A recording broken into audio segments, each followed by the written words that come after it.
Let's learn how to get the glowing text effect in CapCut. It's a really simple tutorial, and the effect looks pretty cool. So let's start. Open CapCut on your device and create a new project. Click on Stock Videos and select a black video.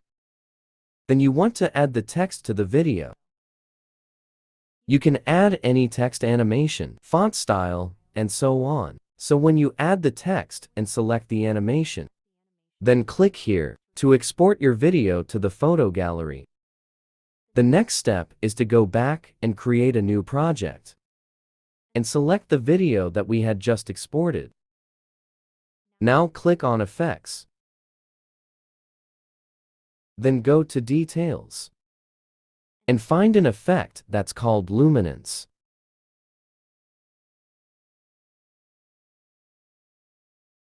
Adjust the effect over your video, and then you can select the effect and click on Adjust to choose the intensity, filter, and rotation of the effect. So choose that to your liking, and you are done. Thanks for watching and see you in the next video.